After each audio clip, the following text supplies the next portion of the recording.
৯৯ নামের মাঝে এক নাম তোমার রহমান। হায় হায় এক নাম তোমার রহমান। সেই নামেরই উসিলাতে, সেই নামেরই উসিলাতে মোদের দাওনা দরশান। ৯৯ নামের মাঝে এক নাম তোমার রহমান। হায় হায় এক নাম তোমার রহমান। সেই নামেরই উসিলাতে, সেই নামেরই উসিলাতে মোদের দাওনা দরশান। আল্লাহ আল্লাহ আল্লাহ আল্লাহ আল্লাহ আল্লাহ আল্লাহ আল্লাহ। সুবহানাল্লাহ আলহামদুলিল্লাহ লা ইলাহা ইল্লাল্লাহ। সুবহানাল্লাহ আলহামদুলিল্লাহ লা ইলাহা ইল্লাল্লাহ। হাসবি রাব্বি জাল্লাল্লাহ মা ফি কলবি গায়রুল্লাহ। নূর মুহাম্মদ সাল্লাল্লাহ লা ইলাহা ইল্লাল্লাহ। হাসবি রাব্বি জাল্লাল্লাহ মা ফি কলবি গায়রুল্লাহ। নূর মুহাম্মদ সাল্লাল্লাহ লা ইলাহা ইল্লাল্লাহ লা ইলাহা ইল্লাল্লাহ মুহাম্মাদুর রাসূলুল্লাহ সাল্লাল্লাহু আলাইহি ওয়াসাল্লাম। ও প্রিয় হাবিব, পাগলের রাখছো কেন দূরে? ও প্রিয় হাবিব, পাগলের রাখছো কেন দূরে? একটু মোহাব্বত নিয়ে। ও প্রিয় হাবিব, পাগলের রাখছো কেন? পাগল হইল আসকরণী জুব্বা দিলা তারে। পাগল হইল আসকরণী জুব্বা দিলা তারে। আমি পাগলা কিছুই চাই না, চাই যে তোমারে। প্রিয় হাবিব, পাগলের রাখছো কেন দূরে? ও প্রিয় হাবিব, পাগলের রাখছো কেন? হাফসি বেলাল পাগল হইয়া পাইল তোমারে। হাফসি বেলাল পাগল হইয়া পাইল তোমারে। ওই পাগলের মতো পাগল বানাও আমারে। প্রিয় হাবিব, পাগলের রাখছো কেন দূরে? ও প্রিয় হাবিব, পাগলের রাখছো কেন? পাগল হইল সালমান পারসি পাইল তোমারে। পাগল হইল সালমান পারসি পাইল তোমারে। সালমান আনা আহলাল বাইত বলছো তাহারে। প্রিয় হাবিব, পাগলের রাখছো কেন দূরে? ও প্রিয় হাবিব, পাগলের রাখছো কেন? অসহায়ের মতো কাঁদি পাইতে তোমারে। অসহায়ের মতো কাঁদি পাইতে তোমারে, কোন দিন আমি শান্তি পাব তোমার দিদারে। প্রিয় হাবিব পাগলের রাখছ কেন দূরে, ও প্রিয় হাবিব পাগলের রাখছ কেন। রওজার পাশে গিয়ে আমি দেখব নয়ন ভরে, রওজার পাশে গিয়ে আমি দেখব নয়ন ভরে। কবে যাব সেই নবীজির রওজার কিনারে, প্রিয় হাবিব পাগলের রাখছ কেন দূরে, ও প্রিয় হাবিব পাগলের রাখছ কেন দূরে। আলহামদুলিল্লাহ সুম্মা আলহামদুলিল্লাহ। মহান আল্লাহ পাক রব্বুল আলামিনের দরবারে অগণিত অসংখ্য শুকরিয়া আদায় করছি যে মহান আল্লাহ রব্বুল আলামিন আহকামুল হাকিমিন আমাদেরকে ফুত পবিত্র করে মহান রব্বুল আলামিনের ডাক শুনে আল্লাহ পাক আমাদেরকে সুস্থ রেখে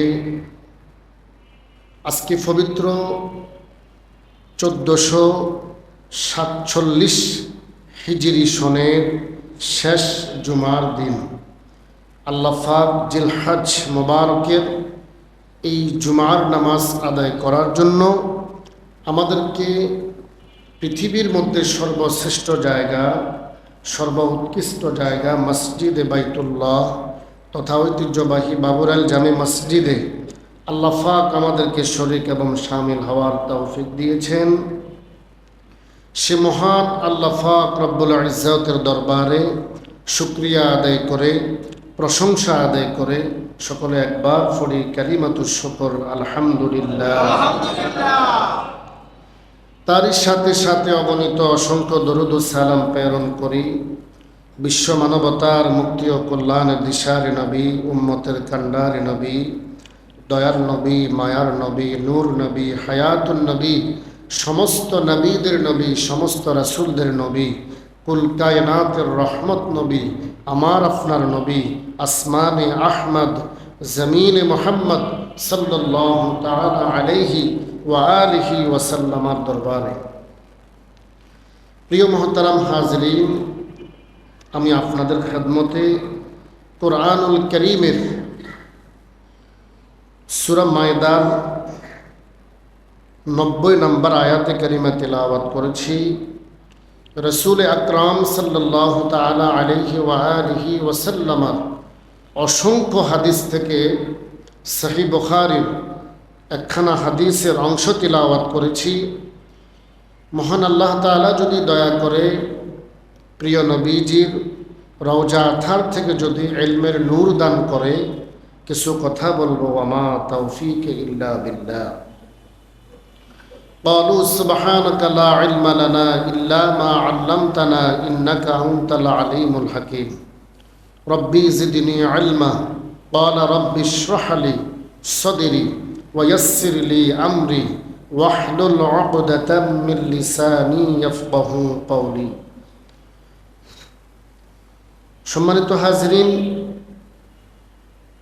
আপনারা সকলেই অবগত আছেন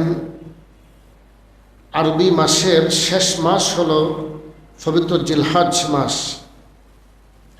সেই জিলহজ মাসের আজকে হলো শেষ জুমা, অর্থাৎ 1447 হিজরির আজকে আমরা শেষ জুমা আদায় করব। তো আমরা মহান আল্লাহ পাকের দরবারে দোয়া করি এবং ক্ষমা চাই আমাদের দ্বারা এই হিজরি সনের মধ্যে যত আমাদের জানা অজানা, ইচ্ছাকৃতভাবে অনিচ্ছাকৃতভাবে, গোপনে অন্ধকারে আমরা যতগুলো গুনাহ আমাদের দ্বারা সংগঠিত হয়েছে, আল্লাহ পাক যেন আমাদের গুনাহগুলো ক্ষমা করে দেন। আল্লাহ পাক যেন আমাদেরকে যে সামনে পবিত্র মুহররমুল মুবারক আগমন করতেছেন 1448 হিজরি। এই আরবি হিজরি প্রথম মাস থেকে আল্লাহ পাক আমাদেরকে মৃত্যু পর্যন্ত ঈমান ও আমলের সাথে বাকি হায়াতের জিন্দেগিগুলো কাটানোর তৌফিক দান করুন, সকলে পড়ে আমিন। তাম পৃথিবীর মুসলমানদের উপর আল্লাহ পাক রহমত নাজিল করুন, তার পাশাপাশি আমাদের সুজলা সুফলা এই বাংলার মাতৃভূমির উপরও আল্লাহ পাক রহমত নাজিল করুন, সকলে পড়ে আমিন। সম্মানিত মুসল্লিয়ান ইকরাম, আমরা এই মুহূর্তে ইলমের বাগানে বসে আছি। যে ইলমের বাগানকে বলা হয় জান্নাতের বাগান, যে মজলিসকে বলা হয় জান্নাতের বাগান। দুনিয়ার মধ্যে আল্লাহর ঘর মসজিদ, মসজিদে বাইতুল্লাহ, মসজিদ তো এমনিই জান্নাতের বাগান। দ্বিতীয়ত হলো আমরা এই মুহূর্তে যে মজলিসের মধ্যে বসে আছি এটা হলো ইলমের বাগান, অর্থাৎ কোরআন হাদিস থেকে বয়ান চলমান, আপনারা শুনতেছেন। এই মজলিসটাকে বলা হয় ইলমে দ্বীনের মজলিস। কিসের মজলিস? ইলমে দ্বীনের মজলিস। পৃথিবীর মধ্যে সমস্ত মজলিসের মধ্যে সবচাইতে দামি মজলিস হলো ইলমে দ্বীনের মজলিস। পড়ুন না সুবহানাল্লাহ। এই জন্য রাসূল আকরাম সাল্লাল্লাহু আলাইহি ওয়াসাল্লাম বলেছেন হাদিসে পাকের মধ্যে, قال رسول الله صلى الله عليه وآله وسلم طلب العلم فريضة على كل مسلم। আল্লাহর হাবিব সাল্লাল্লাহু আলাইহি ওয়াসাল্লাম বলেন, প্রত্যেক নরনারীর উপর ইলমে দ্বীন অর্জন করা ফরজ। যেমনিভাবে নামাজ পড়া ফরজ, রোজা রাখা ফরজ, সমর্থ বান্দার উপর হজ করা ফরজ, সমর্থ বান্দার উপর যাকাত দেওয়া ফরজ, তেমনিভাবে একজন মুমিন পুরুষ এবং মহিলা সকলের উপর ইলমে দ্বীন অর্জন করা ফরজ। ইলমে দ্বীন অর্জন করা ফরজ। কতটুকু ইলমে দ্বীন? যতটুকু ইলমে দ্বীন একজন মানুষের দৈনন্দিন জীবনে প্রয়োজন ততটুকু। এরপরে আপনি কোরআনে পাকের উপর পিএইচডি করেন, হাদিসে পাকের উপর গবেষণা করে আপনি পিএইচডি করেন, সেটা হলো পরের সাবজেক্ট। কিন্তু প্রথমত হলো যতটুকু দিনের অর্জন না করলেই নয়, ততটুকু দিনের জ্ঞান অর্জন করা, এটা প্রত্যেক পুরুষ এবং মহিলা, নর নারী সকলের উপর ফরজ, সকলের উপর ফরজ। এজন্য আল্লাহ পাক রব্বুল আলামিন কোরআনুল পাকের মধ্যে 28তম পারা সূরা মুজাদালার 11 নম্বর আয়াতে কারিমার শেষাংশের মধ্যে আল্লাহ পাক বলেন, ইয়ারফাইল্লাহুল্লাযীনা আমানু মিনকুম ওয়াল্লাযীনা উতুল ইলমা দারাজাত ওয়াল্লাহু বিমা তা'মালুনা খাবীর।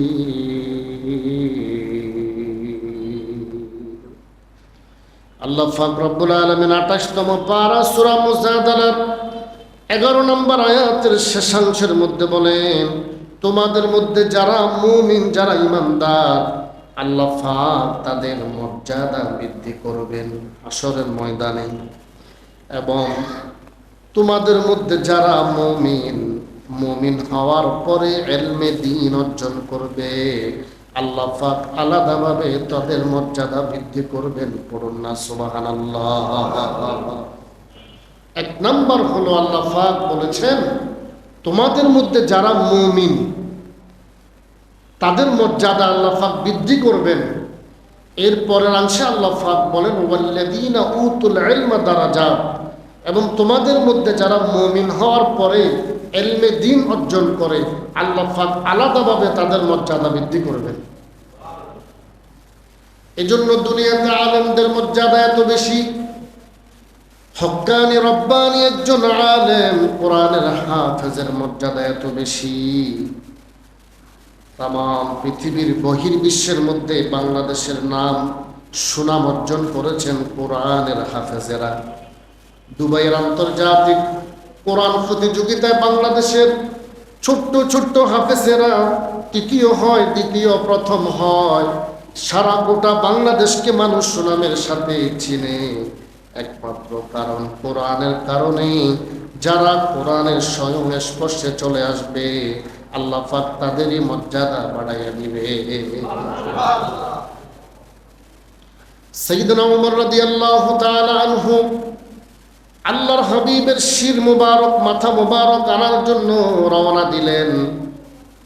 মক্কার কাফেরেরা ঘোষণা দিলেন, মুহাম্মদের মাথা যে এনে দিতে পারবে তাকে স্বর্ণ মুদ্রা সহ অনেক উপহার দেওয়া হবে। এমন কে আছো, কে পারবা? শুধু একমাত্র খাত্তাবের পুত্র ওমর দাঁড়ালেন, আমি পারবো। এই কথা বলার পরে তরবারি নিয়ে বের হয়ে গেলেন। রাস্তার মধ্যে সাইয়েদনা উমরের গোত্রের একজন ব্যক্তি হযরতে নুআইম ইবনে আব্দুল্লাহর সাথে সাক্ষাৎ। ভিতরে ভিতরে সে ইসলাম ধর্ম গ্রহণ করলেন। হযরতে নুআইম ইবনে আব্দুল্লাহ বলেন, উমর তুমি কোথায় যাচ্ছ? বলে, মুহাম্মদের মাথা আনার জন্য যাচ্ছি। ওই সাহাবী বলে, তুমি আল্লাহর হাবিবের মাথা আনবা, তুমি আগে তোমার ঘরের খবর নাও। তোমার বোন এবং ভগ্নিপতিও ইসলাম ধর্ম গ্রহণ করেছেন, পড়ুন সুবহানাল্লাহ। যখন বললেন তুমি আগে তোমার ঘরের খবর নাও, তোমার বোন এবং ভগ্নিপতি তারাও তো ইসলাম অ্যাকসেপ্ট করছে, এটা শোনার পরে তিনি তো আরো এগিয়ে গেলেন। এবার আল্লাহর হাবিবের দরবারে না গিয়ে বাড়িতে চলে গেলেন। দরজা বন্ধ করে বোন ফাতেমা, ভগ্নিপতি হযরতে সাঈদ রাদিয়াল্লাহু তাআলা আনহু, স্বামী স্ত্রী কোরআন তেলাওয়াত করছেন, কোরআনে পাকের সূরা তাহা। তিনি দরজার সামনে দাঁড়াইয়া দাঁড়াইয়া একটু কোরআন তিলাওয়াত শুনলেন। কোরআন তিলাওয়াতের নূরটা সাইয়েদনা উমরের ভিতরে ঢুকে গেল। দরজা খুলে যখন বোন দরজা খুলে দিলেন, বোন জামাইকে একটু মার দিলেন, প্রহার করলেন, বোনকেও একটু মারলেন। মারার পরে হঠাৎ করে কেমন জানি আকস্মিকভাবে দিলের মধ্যে তার কেন জানি ইলমের নূর, কোরআনের নূর, হেদায়েতের নূর বেজে উঠল। একমাত্র কারণ আগের দিন রাত্রে আল্লাহর হাবিব দোয়া করেছেন, আল্লাহ আপনি ইসলামের জন্য হযরত উমরকে কবুল করে। এখনো তো হযরত হয় নাই, নবীজি দোয়া করতেছে, আল্লাহ ইসলামের জন্য আপনি উমরকে কবুল করেন। আমার নবীর দোয়া এবং কোরআনের নূরের তাজাল্লি, পড়ুন না সুবহানাল্লাহ। সাইয়েদনা উমর রাদিয়াল্লাহু তাআলা কোরআনটা ধরবে, বোন বলে, ভাই এই কোরআনটা বিনা ওযুতে অপবিত্র অবস্থায় স্পর্শ করা যায় না, আপনি গোসল করে আসেন। ওযু করে আসেন। গোসল করে আসা হলো, ওযু করা হলো, সাইয়েদনা উমরের হাতে কোরআনটা দেওয়া হলো। এক তাৎক্ষণিকভাবে হযরত উমর বলে, ও আমার বোন, আর দেরি করিও না, আমাকে নিয়ে যাও রাহমাতাল লিল আলামিনের দরবারে। এখনো তো ইসলামের প্রাথমিক যুগ, নবীজি কয়েকজন সাহাবী নিয়ে বসে আছে। হযরত উমর আসতেছে, ও যে ঘোষণা দিয়েছেন কাফেরেরা যারা নবীজির মাথা মুবারক এনে দিতে পারবে তাকে অনেক উপহার দেওয়া হবে। এবার সাহাবীরা বলতেছেন, ইয়া রাসূলুল্লাহ, এই যে উমর আসতেছে, আমরা কি দাঁড়াবো নাকি? নবীজি বলেন, না, তোমরা দাঁড়ানোর দরকার নাই, তোমরা বসে থাকো, কারণ আমার নবী তো সবই জানে। জানিয়েছেন কে? জোরে বলেন কে? সাইয়েদনা উমর নবী করিম রাউফুর রহিম সাল্লাল্লাহু আলাইহি ওয়াসাল্লামের সামনে বসলেন, আর নবীজির হাত মুবারকের সাথে হাত মুবারক লাগাইলেন, আর বলেন, ইয়া রাসূলুল্লাহ, আমাকে পড়াইয়া দেন কালিমার মালা। সবাই পড়ুন, লা ইলাহা ইল্লাল্লাহু মুহাম্মাদুর রাসূলুল্লাহ। সাথে সাথে সাইয়েদনা ওমর তরবারিটা হাতে নিয়ে খানায় কাবার সামনে ঘোষণা করলেন, এমন কে আছো সন্তানকে তুমি এতিম বানাইবা, স্ত্রীকে বিধবা বানাইবা, মাকে পুত্রহারা করবা, আজ থেকে যদি আল্লাহর হাবিবের চোখ মোবারকের সাথে কেউ চোখ রেখে কথা বলো, আমি উমর তার গর্দান রাখবো না। সুবহানাল্লাহ। কোরআনের সাথে লাগার কারণে সাইয়েদনা উমরের মর্যাদা বেড়ে গেছে। এজন্য আল্লাহ পাক বলেন, তোমাদের মধ্যে যারা মুমিন আমি আল্লাহ তাদের মর্যাদা বৃদ্ধি করব, আর যারা ইলমে দ্বীন অর্জন করবে আমি তাদের আলাদাভাবে মর্যাদাকে বাড়াইয়া দিব। এজন্য ইলমে দ্বীন অর্জন করা কেন ফরজ? এই যে আমি প্রায় সময় বলি, আপনি ডক্টর হন, আপনি প্রফেসর হন, আপনি অ্যাডভোকেট হন, আপনি জজ ব্যারিস্টার হন, কোনো অসুবিধা নাই, আমাদের সব কিছু দরকার আছে। কিন্তু ইলমে দ্বীন অর্জন যদি আপনি না করেন, যে কোনো মুহূর্তে আপনি গোমরা হবেন, ফতভ্রষ্ট হবেন। ইলমে দ্বীন যদি আপনার মধ্যে থাকে, আপনার দ্বারা সমাজের, রাষ্ট্রের, আপনার পরিবারের কখনো কেউ কষ্ট পাবে না। ইলমে দ্বীন না থাকার কারণে এই পৃথিবীর মধ্যে আমার জন্য আপনার জন্য সবচেয়ে বড় নেয়ামত মা আর বাবা। মা,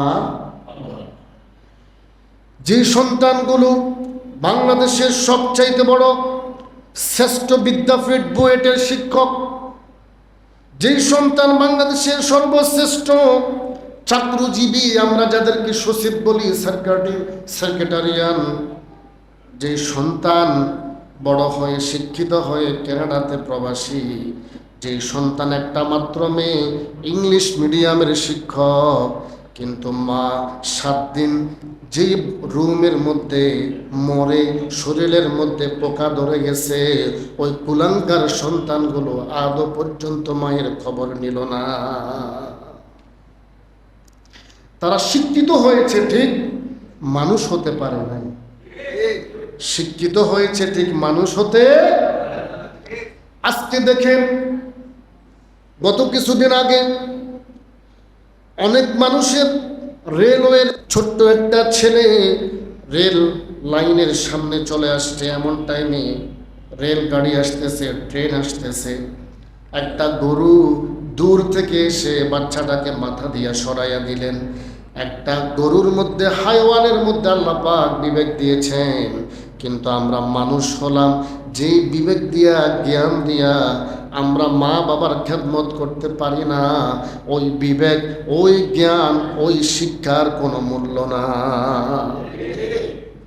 ওটা হলো তার জীবনটা বিফল, তার জীবনটা অকৃতজ্ঞ জীবন।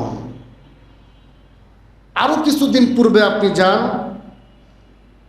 একটা সন্তান মা বাবা জঙ্গলের মধ্যে ফেলে দিয়ে গেছে, 4-5টা কুকুর সারা রাত পর্যন্ত বাচ্চাটাকে পাহারা দিছে। একটা কুকুর মানুষের মর্যাদা বুঝলো, একটা গরু একটা শিশু বাচ্চার অর্থাৎ মানুষের মর্যাদা বুঝলো। আমরা মানুষ হইয়া মা বাবার মর্যাদা বুঝি না। এরা কিসের সন্তান এগুলো? অথচ রসুলের সাহাবী পর্যন্ত হযরত আলকামা রাদিয়াল্লাহু তাআলা মায়ের সাথে বেয়াদফি থাকার কারণে মৃত্যুর সময় জবান দিয়ে কালিমা নসিব হচ্ছে। মা বাবা হলো আল্লাহ এবং তার হাবিবের পরে দুনিয়ার মধ্যে সর্বশ্রেষ্ঠ নিয়ামত মা আর বাবা। সম্মানিত ভাইয়েরা, এই জন্য ইলমে দ্বীন অর্জন করতে হবে। এই ইলমে দ্বীনটা যদি আপনার মধ্যে থাকে, আপনার দ্বারা কেউ কখনো কষ্ট পাবে না। আর ইলমে দ্বীন অর্জন করলে আল্লাহ পাক আপনার মর্যাদাও বাড়াইয়া দেবে। পড়ুন না সুবহানাল্লাহ। মনে রাখবেন, পৃথিবীতে 3 শ্রেণীর মানুষের সাথে যদি কেউ বেয়াদবি করে, তাদের শাস্তি দুনিয়াতে আল্লাহ পাক দিয়া দেয়। কয় শ্রেণী? 3 শ্রেণীর ব্যক্তির সাথে যদি কেউ বেয়াদবি করে, আল্লাহ পাক দুনিয়াতে তার শাস্তি দিয়ে দিবে, আখিরাতে তো অবশ্য তাকে শাস্তি গ্রহণ করতেই হবে, শাস্তি পেতেই হবে। তার মধ্যে এক নাম্বার হলো রিদার রব্বি ওয়া ফি রিদাল ওয়ালিদাইন ওয়া সাখাতুর রব্বি ফি সাখাতিল ওয়ালিদাইন। এক নাম্বার হলো মা এবং বাবা। যে মা বাবার সন্তুষ্টি আল্লাহ সন্তুষ্টি, যে মা বাবা অসন্তুষ্টি স্বয়ং আরশের মালিক আল্লাহ পাক অসন্তুষ্টি। এজন্য যারা মা বাবার সাথে দুনিয়াতে বেয়াদবি করবে, মৃত্যুর আগেই দুনিয়াতে লাঞ্ছনা গঞ্জনা, তাকে ওই শাস্তি ভোগ করেই কবরে যেতে হবে। আর মা বাবা হলো জান্নাত আর জাহান্নাম। খেদমত করলে আল্লাহর জান্নাত, যদি তাদের সাথে বেয়াদফি করেন জাহান্নাম, সোজা জাহান্নাম। যত আমল করেন কোনো লাভ নাই যদি মা বাবা যদি অসন্তুষ্ট থাকে। সময় আছে, মা বাবা যদি এই নিয়ামত যদি যাদের আছে ক্ষমা চেয়ে নেন, যদি না থাকে মা বাবার কবর জিয়ারত করেন, তাদের জন্য সাদাকা করেন, আল্লাহর কাছে মাপ চান। 2 নম্বর হলো কোরআনের আলেম। কোনো ব্যক্তি যদি দুনিয়াতে কোনো একজন হক্কানি রব্বানি আলেমের সাথে বেয়াদবি করে, দুনিয়াতে লাঞ্ছনা এবং শাস্তি ভোগ করার আগ মুহূর্ত পর্যন্ত ওই লোকটার মৃত্যু হবে না। কেউ যদি আলেমের সাথে বেয়াদবি করে, অতএব যার মধ্যে কোরআনের সামান্যতম নূর আছে তাকে আপনি সম্মান দিতে হবে।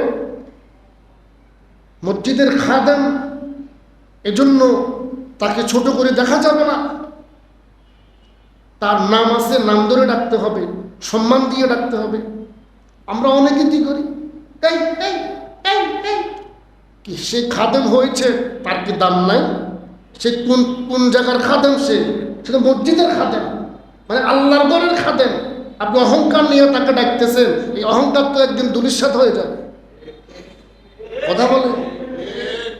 আর আলেমের মর্যাদা, কেউ যদি একজন হক্কানি রব্বানি আলেমের সাথে বেয়াদবি করে, তার শাস্তি দুনিয়াতে না হওয়া পর্যন্ত তার মৃত্যু হবে না। তো শাস্তি অনেকের হচ্ছে, কিন্তু বুঝতেছে না, ঠিক কিনা? 3 নাম্বার মাজলুম ব্যক্তি। কোন ব্যক্তি? মাজলুম, একেবারে গরিব। তাকে আপনি তুচ্ছ তাচ্ছিল্য করে কথা বললেন। যার মনে করেন ছেলে নাই, 2-3টা মেয়ে আছে, কোনো রকম কাজ করে খায়, তাকে আপনি কাজ করায় তার টাকা দিলেন না, তাকে আপনি খারাপ ভাষা ব্যবহার করলেন, ওই ব্যক্তিটা মজলুম। দোয়া করলেও কবুল, বদদোয়া করলেও কবুল। যারা মজলুমের সাথে বেয়াদবি করে, দুনিয়াতে শাস্তি না হওয়া পর্যন্ত তার মৃত্যু হবে না। তাহলে ইলমে দ্বীন ততটুকু অর্জন করব যতটুকু দৈনন্দিন জীবনে দরকার। কথা বলে।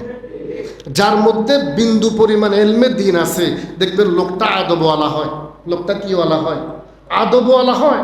যার মধ্যে বিন্দু পরিমাণ কোরআনের নূর নাই, লোকটা বেয়াদব হয়। এই জন্য বা আদব বা নসিব, বেআদব বদনসিব। আল্লাহ পাক আমাদেরকে আদবওয়ালা হওয়ার তৌফিক দান করুন, সকলে পড়ি আমিন।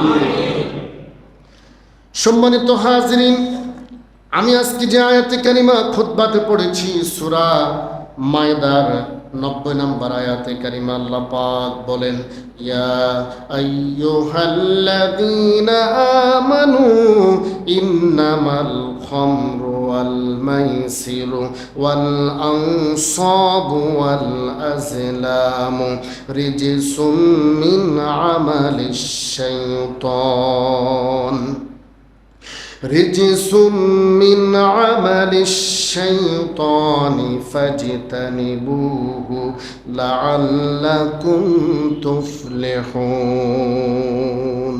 পড়ুন না সুবহানাল্লাহ। এই আয়াতের তাফসীর বলার আগে, ব্যাখ্যা বলার আগে আপনাদেরকে আমি বলতে চাই, অনেকে প্রশ্ন করেছেন, হুজুর বিশ্বকাপ সম্পর্কে একটু আমাদেরকে বলবেন, আমরা জানতে চাই। আমার ভাইয়েরা, আগে আসেন, খেলাটা কি জায়েজ নাকি না জায়েজ?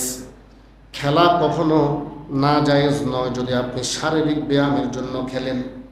ফুটবল, ক্রিকেট, হকি, এগুলো যদি আপনি শারীরিক ব্যায়ামের জন্য খেলেন, এটা না জায়েজ। নয়, এটা নাজায়েজ নয়। নাজায়েজ হবে কখন? সামনে আসতেছে। নাজায়েজ হবে 1 নম্বর, আপনি খেলতেছেন কিন্তু নামাজের খবর নেই। আপনি খেলতেছেন, আপনার ফ্রেন্ড হাঁটুর উপরে ফরজ তরফ করলেন। আপনি খেলতেছেন কিন্তু আপনার খেলাটা হবে ওই যে বাজি, 2 পক্ষ বাজি ধরে, টাকার বিনিময় হোক অথবা এটা কি বলে কাফের বিনিময় হোক, যদি বাজিতে হয় তাহলে এটা হারাম, এটা জায়েজ নেই। আজকে ফজরের নামাজে দেখি আমরা মাত্র 1 কাতার, সামান্য কয়েকজন। তো চিন্তা করলাম কারণ কি? ওই যে খেলা, অনেকে খেলা দেখছে, নামাজ পড়ে, খেলা দেখে, অসুবিধা নাই, তবে দেখেন কিন্তু নামাজ মিস করা যাবে না। খেলতে গিয়ে দেখতে হবে আমার ইসলামের কোনো ক্ষতি হয় কিনা, এটা করা যাবে না। আজকে অনেকে জাসরি গায়ে দেন, কোনো অসুবিধা নাই, কিন্তু আপনি কার মহব্বতে গায়ে দিচ্ছেন? কার মহব্বতে? আর্জেন্টিনার মহব্বতে, ব্রাজিলের মহব্বতে, অথচ তাদের সাথে ইসলামের কোনো সম্পর্ক। যারা ইসলামের সাথে কোনো সম্পর্ক না, তাদেরকে যদি আপনি ভালোবাসেন কি হবে? আমি খুতবাতে পড়ছি, আল্লাহর হাবিব বলেন, মান তাশাব্বাহা বিকওমিন ফাহুয়া মিনহুম। যে জাতি ভালোবাসবে, যার সাদৃশ্যতা গ্রহণ করবে, ওই জাতির হাসর হবে তার সাথে। পড়ি না নাউজুবিল্লাহ। এবার আপনি যে মেসিকে ভালোবাসেন, ওই মেসি তো হলো একজন বেঈমান, অমুসলিম। অতএব তাকে ভালোবেসে, ওই দলটাকে ভালোবেসে জার্সি গায়ে দেওয়া, এই নিয়ত যদি থাকে আপনার গুনাহ হবে, গুনাহ হবে। হ্যাঁ, যদি আপনি ওই কালারের গেঞ্জি গায়ে দেন কোনো অসুবিধা নাই। তাদের সাদৃশ্যতা পূর্ণ যদি আপনি হইয়া গায়ে দেন, তাহলে আপনার সাথে ইসলামের কোনো সম্পর্ক না। সম্মানিত ভাইরা, আপনি আজকে অনেক টাকা খরচ করে পতাকা দিচ্ছেন, লম্বা লম্বা পতাকা, অথচ আপনার মা ঘরের মধ্যে ক্ষুধার্ত, আপনার বাবা ঘরের মধ্যে কষ্ট করতেছেন, টাকার কারণে রুজি রোজগার নাই, মা বাবার খবর নিচ্ছেন না, আপনি পতাকা টাঙ্গাচ্ছেন লম্বা লম্বা নাম দিয়া, ছবি দিয়া। এটাও ইসলামের সাথে কোনো সাংঘর্ষিক, ইসলামের সাথে কোনো সম্পর্ক নাই। খেলা দেখেন, অসুবিধা নেই, কিন্তু যেটা আমার ইসলাম সাপোর্ট করে না, ওটা আমি কখনো করব না।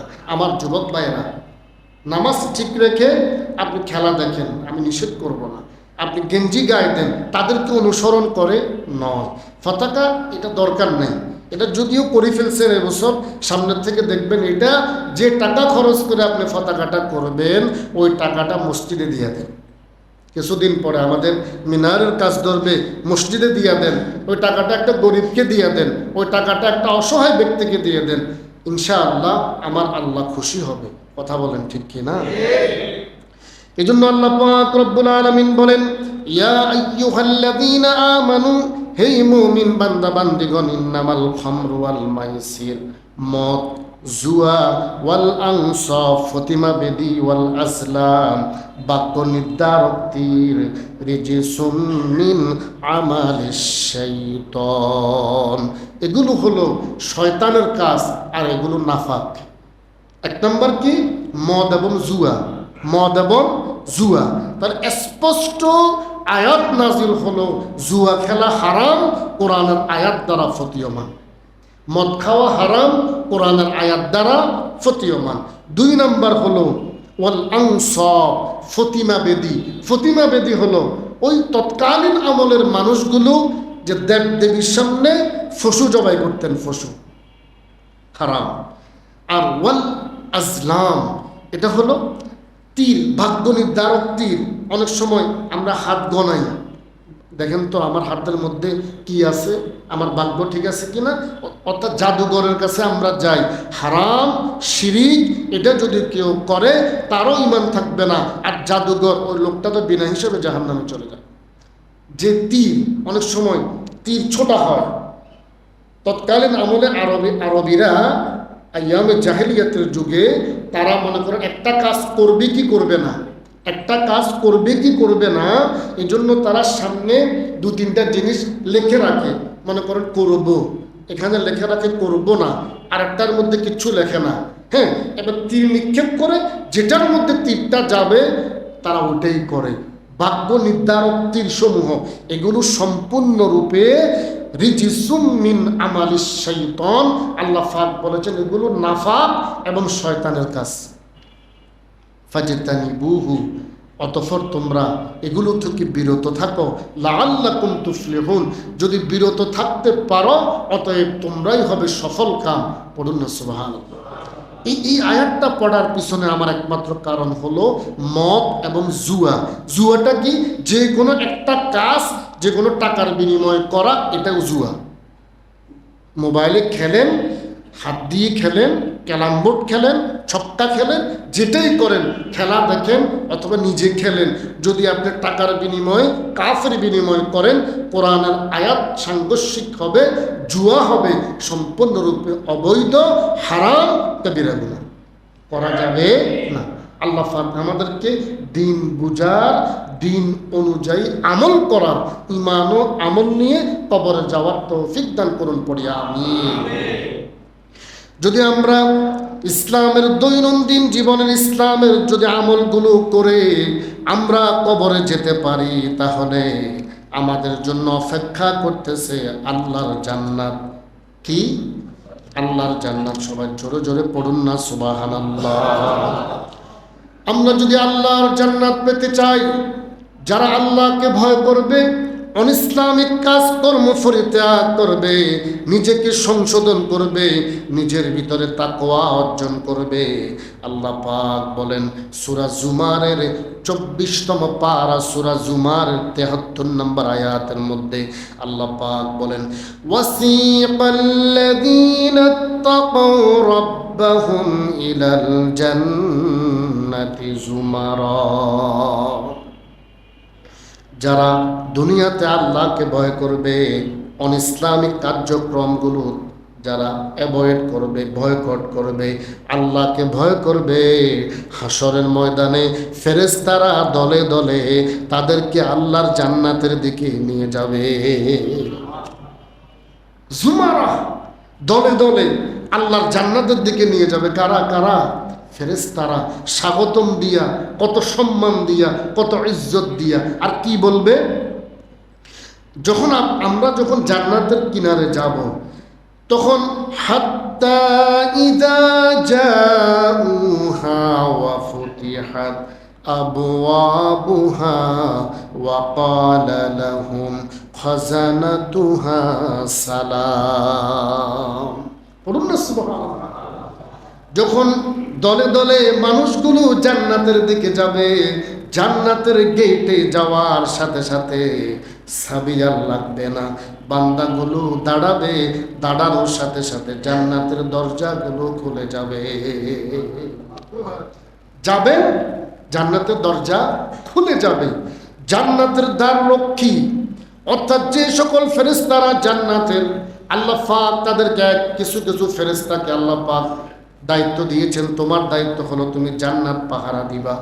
কিছু ফেরেশতার দায়িত্ব হলো তুমি জান্নাতকে সুসজ্জিত করবা, সুন্দর করবা। এভাবে আল্লাহ পাক কিছু কিছু ফেরেশতাকে আল্লাহ পাক যে দায়িত্ব দিয়েছেন, কিয়ামত পর্যন্ত অবধি ওই ফেরেশতাগুলো ওই দায়িত্ব পালন করবে। পড়ুন না সুবহানাল্লাহ। তো জান্নাতের যে ফেরেশতাগুলো থাকবে, আমার আল্লাহ কোরআনে বলতেছেন, যখন জান্নাতের দরজাগুলো খুলবে আর জান্নাতি মানুষগুলো ঢুকবে, তখন কি করবে ওই ফেরেশতারা? সালামুন আলাইকুম তিবতুম ফাদখুলুহা খালিদুন। সালামুন আলাইকুম তিবতুম ফাদখুলুহা খালিদিন। ঢুকার সাথে সাথে ওই জান্নাতি ফেরেশতারা আপনাকে আমাকে বলবে আসসালামু আলাইকুম। সুবহানাল্লাহ, সুবহানাল্লাহ। জান্নাতি ফেরেশতারা জান্নাতি মানুষগুলোকে সালাম দিবে। সালাম, সালামুন আলাইকুম তিবতুম ফাদখুলুহা খালিদিন। সালাম দিবে আর বলবে, আসো তোমরা আল্লাহর জান্নাতে চিরস্থায়ীভাবে থাকার জন্য, তোমাদেরকে কখনো বের করা হবে না। কি করতে হবে এটার জন্য? একমাত্র এখানে একটা আমলের কথা বলা হয়েছে, আল্লাহকে ভয় করতে হবে। তো যারা আল্লাহকে ভয় করে সে কি নামাজ ছাড়তে পারে? যারা আল্লাহকে ভয় করে তার দ্বারা কি কখনো তার মা বাবা কষ্ট পাবে? যারা আল্লাহকে ভয় করে, এই যে আমি যে আয়াতে কারিমা খুতবাতে পড়ছি, সে কখনো মদ, জুয়া, ফতিমা, আমরা মুসলমান হইয়া আমরা অমুসলিমদের ও যে অনুষ্ঠানগুলা, আমরা পূজাগুলা দেখতে যাই, এগুলোকে আমরা করব? যারা আল্লাহকে ভয় করবে তার দ্বারা বিন্দু পরিমাণ ইসলামের বাহিরে একটা কাজও হবে না। তো যারাই আল্লাহকে ভয় করবে, ফেরেশতারা দলে দলে তাদেরকে জান্নাতের দিকে নিয়ে যাবে। যাওয়ার সাথে সাথে জান্নাতের দরজা খুলে যাবে, জান্নাতি ফেরেশতারা সালাম দিবে আর বলবে, তোমরা আসো, জান্নাতে তোমাদের আসন গ্রহণ করো, এই জন্যই তোমরা আসবা, আর কখনো আল্লাহ পাক তোমাদেরকে এখান থেকে বের করবে না। এবার আসেন, জান্নাতে প্রবেশ করার জন্য আমি 3টা আমল বলে আমি আমার আলোচনা শেষ করব। একেবারে ছোট্ট ছোট্ট 3টা আমল। তবে 1 নাম্বার সত্য হলো নামাজ লাগবে। নামাজ ছাড়া যদি আপনি যত আমল করেন, জীবনে একবার নামাজ পড়লেই চলে আর নামাজ লাগে না, এটা যদি কেউ বলে, সে তাৎক্ষণিকভাবে বেঈমান হয়ে যাবে। সে তাৎক্ষণিকভাবে কি হয়ে যাবে? বেঈমান হয়ে যাবে। একটা নামাজ আপনি পড়েন না, সেটা ভিন্ন কথা। যদি আপনি বলেন যে নামাজ না পড়লেও চলে, আপনি কাফের হয়ে যাবেন। বাইনাল আবদি ওয়া বাইনাল কুফরি মান তারাকাস সালাত। আল্লাহর হাবিব বলেন, একজন মুমিন আর একজন কাফেরের মধ্যে পার্থক্য হলো নামাজ। এখন নামাজ না পড়লে কেউ কখনো কাফের হয় না, কিন্তু অস্বীকার করলে সাথে সাথে কাফের হয়। আসেন আমি 3টা আমল আজকে ছোট্ট করে বলি। আল্লাহর হাবিব সাল্লাল্লাহু আলাইহি ওয়াসাল্লাম বলেন, قال رسول الله صلى الله عليه وسلم ما من مسلم يتوضأ فيحسن الوضوء ثم يقول أشهد أن لا إله إلا الله وأشهد أن محمدا عبده ورسوله إلا فتحت له 8 أبواب الجنة يدخل من أيها شاء। সবাই জোরে জোরে পড়ুন না সুবহানাল্লাহ। সহিহ মুসলিমের বর্ণনা, জান্নাতে যাওয়ার জন্য ছোট্ট একটা আমল। আল্লাহর হাবিব সাল্লাল্লাহু আলাইহি ওয়াসাল্লাম বলেন, যারা 5 ওয়াক্ত নামাজের জন্য 5 বার ওযু করে, ওযু যদিও থাকে, আলাদা নামাজের জন্য ওযু করা এটা সুন্নাহ। নামাজের জন্য ওযু করা সুন্নাহ। ওযু যদিও থাকে, আপনি নামাজের সময় হয়েছে, যদি সম্ভব হয় ওযু করেন। ওযু করার দ্বারা লস নাই, ওযু করার দ্বারা ফায়দা আছে। কি ফায়দা? আপনি যতবার ওযু করবেন ততবার শরীরের গুনাহগুলো ঝরে যাবে। তো আল্লাহর হাবিব সাল্লাল্লাহু আলাইহি ওয়াসাল্লাম বলেন, যে ব্যক্তি 5 ওয়াক্ত নামাজের জন্য উত্তম রূপে ওযু করবে। কি রূপে? উত্তম রূপে কেন বললেন? ফায়ুহসিনুল wudu'a, উত্তম রূপে ওযু করবে। একটা হলো কোনরকম ওযু করা, আর আরেকটা হলো বসে সুন্দরভাবে 3 বার হাতগুলো ধোয়া, এই আঙ্গুলগুলো মাসে করা, সুন্দরভাবে 3 বার কুলি করা, 3 বার নাকে পানি দেওয়া, এভাবে সুন্দরভাবে ওযু করবে। নবীজি বলেছেন, যে ব্যক্তি উত্তম রূপে ওযু করবে, ওযু করার পরে যদি সে পড়ে আশহাদু আল্লা ইলাহা ইল্লাল্লাহু ওয়া আশহাদু আন্না মুহাম্মাদান আবদুহু ওয়া রাসূলুহু, অর্থাৎ কালিমায়ে শাহাদাত পড়বে, আল্লাহর হাবিব বলেন, ইল্লা ফুতিহাত লাহু 8 আবওয়াবিল জান্নাহ ইয়াদখুলু মিন আইয়িহা শাআ। যখন সে ইন্তেকাল করবে, তার জন্য জান্নাতের 8টা দরজা খুলে যাবে। নবীজি বলতেছেন, সে যে দরজা দিয়ে মন চায় আল্লাহর জান্নাতে ঢুকবে। অন্য হাদিসে মুসনাদে আহমদের মধ্যে আসছে, এই কালিমায়ে শাহাদাত পড়ার সময় যদি সম্ভব হয় আকাশের দিকে তাকাইয়া, কোন দিকে? আকাশের দিকে তাকাইয়া এভাবে আঙ্গুলটাকে উপরের দিকে দিয়া, এটা যদি সম্ভব না হয় অন্তত কালিমায়ে শাহাদাত পড়বে, আল্লাহ পাক তাকে এই মর্যাদা দান করবে। 2 নম্বর আমল হলো, যে ব্যক্তি 5 ওয়াক্ত ফরজ নামাজের সালাম ফিরানোর পরে আয়াতুল কুরসি তিলাওয়াত করবে, ওই লোকটা ইন্তেকাল করার সাথে সাথে আল্লাহর জান্নাতি হয়ে যাবে। এখন কথা হলো, হুজুর হাসরের ময়দানে বিচার হবে, তারপরেই তো জান্নাত। মৃত্যুর পরে জান্নাত কিভাবে? মৃত্যুর পরে জান্নাত হবে ওইভাবে, আপনার কবরটা জান্নাতের বাগান হয়ে যাবে। 3 নম্বর, যে ব্যক্তি প্রত্যেক রাতে ঘুমানোর পূর্বে সূরা মুলুক তেলাওয়াত করবে, আল্লাহ পাক তাকে বিনা হিসাবে জান্নাত দিয়ে দিবে। সূরা মুলুক তার জন্য সুপারিশ করবে। আল্লাহ পাক যতগুলো কথা বলেছি, একটা কথার উপর যদি আপনারা আমল করেন, আমিও নাজাত পাবো, আপনিও নাজাত পাবেন। আল্লাহ পাক আমাকে সহ আপনাদের সকলকে আমল করার তৌফিক দান করুন, আমিন। ওয়া মা আলাইনা ইল্লাল বালাগ। আসসালামু আলাইকুম ওয়া রাহমাতুল্লাহি ওয়া বারাকাতুহু।